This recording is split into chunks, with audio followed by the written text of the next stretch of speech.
नमस्कार, न्यूज 31 देख रहे हैं आप और मैं हूं आपके साथ गुंजन। भाजपा के प्रदेश उपाध्यक्ष और पूर्व महापौर आलोक शर्मा द्वारा कलेक्टर भोपाल से ज्ञापन के माध्यम से मांग की गई है कि भोपाल में दो नहीं एक ही कानून होना चाहिए, खासकर पुराने भोपाल में जो 24 घंटे दुकान खोली जा रही है उन्हें रात्रि 10 बजे बंद कराया जाए। वहीं आलोक शर्मा ने अपने बयान में कहा कि कांग्रेस के विधायकों के संरक्षण में ये दुकान खोली जाती है, जिसमें आज की युवा पीढ़ी बिगड़ रही है, नशे के आदी हो रही है। साथ ही उन्होंने अपने बयान में कहा कि मध्य प्रदेश की राजधानी भोपाल है, कोई पाकिस्तान नहीं। यहाँ गुमास्ता एक्ट लागू होना चाहिए। पुराने शहर के काजी कैंप, इतवारा, बुधवारा, जहांगीराबाद आदि कई क्षेत्रों में रात भर मार्केट खुल रहे हैं, जिसके कारण आपराधिक गतिविधियां बढ़ रही हैं।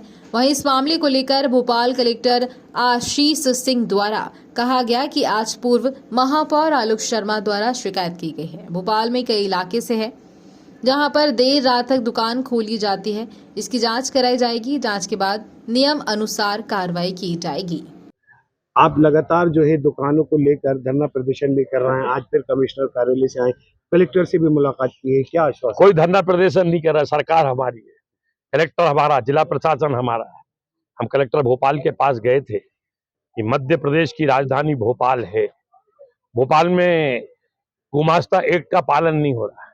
भोपाल में अब दो कानून नहीं चलेंगे। भोपाल मध्य प्रदेश की राजधानी है। यहाँ पे न्यू मार्केट का जो बाजार है, शहर की हृदय स्थल, ये शहर की हार्ट बीट है, शहर की धड़कन है। उस बाजार 10 बजे बंद हो रहा है। गुमास्ता एक्ट का पालन हो रहा है। हमारा 10 नंबर मार्केट हो, बिट्ठल मार्केट हो, पिपलानी हो, गोविंदपुरा हो, चौक का कपड़ा बाजार हो, सराफा बाजार हो, हनुमानगंज का बाजार हो, संत हरदाराम नगर का बाजार हो, हमीदिया रोड का ऑटोमोबाइल्स का बाजार हो, सारे बाजार 10 बजे बंद हो रहे हैं। तो पुराने भोपाल में कांग्रेस की सरकार बनी थी 1.5 साल के लिए, दुर्घटना बस कमलनाथ जी के इशारे पे, कांग्रेस के विधायकों के इशारे के ऊपर काजी कैंप 24 घंटे क्यों खुल रहा है? लक्ष्मी टाकी 24 घंटे क्यों खुल रहा है? बुधवारा 24 घंटे क्यों खुल रहा है? इतवारा 24 घंटे क्यों खुल रहा है? इमामी गेट 24 घंटे क्यों खुल रहा है? दो कानून नहीं चलेंगे। दो कानून के कारण पुराने भोपाल में आज युवा, जिसको रात ऊपर वाले ने सोने के लिए बनाई है, दिन जागने के लिए बनाई है, कर्म करने के लिए बनाई है, आज बच्चे बिगड़ रहे हैं, नई पीढ़ी बिगड़ रही है। उनको अफीम, गांजा, चरस, पाउडर के नशे में लत लगाया जा रहा है। कई मुस्लिम परिवारों से भी मेरे पास फोन आए हैं। मुस्लिम समाज के कई लोगों ने मुझे पत्र भी लिखे हैं। मैं बधाई देना चाहता हूं उन वरिष्ठ पत्रकार को जो मुस्लिम समाज से आते हैं। उन्होंने एक अच्छी संपादकीय भी लिखी है कि आलोक जी, आपका जो ये पहल है, इसको राजनीतिक चश्मे से नहीं देखना चाहिए।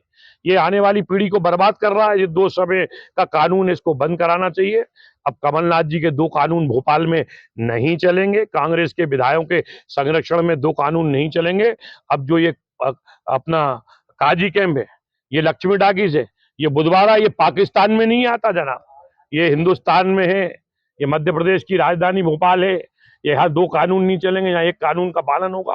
गुमास्ता एक्ट का पालन होना चाहिए। इसका निवेदन आज कलेक्टर भोपाल से हमने ज्ञापन देके किया है। अगर अभी भी आपकी सुनवाई नहीं हुई तो? नहीं, निश्चित रूप से सुनवाई होगी। हमारा काम है, समाज के बीच में से कोई बात आई है तो हमको लेकर जाना। और आज हमने कोई धरना नहीं दिया है, कोई प्रदर्शन नहीं किया है, कोई नारेबाजी नहीं की है। हमारे कलेक्टर है, हमारा जिला प्रशासन है, हमारी सरकार है। हम गए और हमने अब उनको लिखित में समाज की तरफ से सभी जनप्रतिनिधि, ये पार्षद खड़े हुए, ये चौक बाजार के, ये ईदगाह क्षेत्र के पार्षद है, सभी लोगों ने लिख के दिया। जनता आ रही, जनता से वोट आपने लिया है। जनता कहती है तुम्हारे ईदगाह पे मुर्गे की दुकान खुल गई, तुम्हारे यहाँ गुंडागर्दी हो रही है, 2 तरह के कानून चल रहा है। वो ज्ञापन देने का हमने दिया और निश्चित रूप से इस पर कार्रवाई हुई।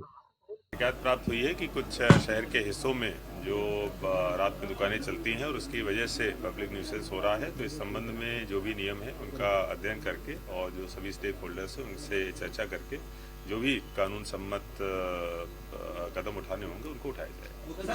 आपराधिक प्रवृत्ति के जो लोग हैं सर, उन पर कोई कार्रवाई वगैरह कुछ? और देखिए, आपराधिक प्रवृत्ति के लोगों पर लगातार हमारी कार्रवाई जारी। कल भी हम लोगों ने कार्रवाई करी थी और इसके अलावा माननीय मुख्यमंत्री जी के द्वारा जो भी निर्देश दिए गए हैं कि जो इस प्रकार के अपराधी हैं जिनके विरुद्ध गंभीर अपराध पहले से पेंडिंग है और जो जमानत पर छूटे हुए हैं, उनकी जमानत निरस्त करने के लिए तत्काल कदम उठाए जाए। इस संबंध में कल सभी पुलिस अधिकारियों के साथ बैठक भी की है और जो हमारे प्रोसिक्यूशन ऑफिसर्स हैं उनको भी निर्देशित किया गया है। ऐसे लोगों को चिन्हांकित किया जाएगा और जल्दी से जल्दी उनकी जमानत निरस्त हो, इस दिशा में प्रयास किए जाएंगे।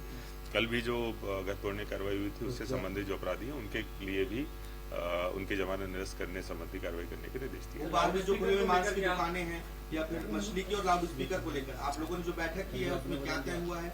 क्या कुछ ऐसे स्थान चिन्हित किए गए हैं जहाँ किया जा रहा है इस तरीके की दुकानें? देखिए, माननीय मुख्यमंत्री जी के द्वारा जो निर्देश दिए गए हैं, शासन ने जो निर्देश निकाले हैं, पहले के जो आदेश थे, सुप्रीम कोर्ट की गाइडलाइंस हैं, उनका कड़ाई से पालन करने हेतु निर्देश प्रदान किए गए हैं। और दोनों ही आदेश अगर जन सुरक्षा की दृष्टि से देखें या जनता के स्वास्थ्य की दृष्टि से देखें, बहुत ही उपयुक्त हैं। कल हमारी जो बैठकें हुई हैं सभी धर्मगुरुओं के साथ भी, तो उनके सभी के द्वारा भी कहीं पे कोई ऑब्जेक्शन नहीं लिया गया। उनके द्वारा 7 दिन का समय मांगा गया है कि जिसमें कि सारे कानूनों का उनके द्वारा पालन कर लिया जाएगा और 7 दिन बाद फिर हमें एक बार टीम भेजकर उसकी जांच करानी है। इसी तरीके से जो खुले में मांस बिकता है उसके संबंधित जो विक्रेताओं की एसोसिएशन है उसके साथ भी हमारी बैठक हुई। उनको भी इस संबंध में कोई ऑब्जेक्शन नहीं है। उनके द्वारा भी 7 दिन का अवसर मांगा गया है।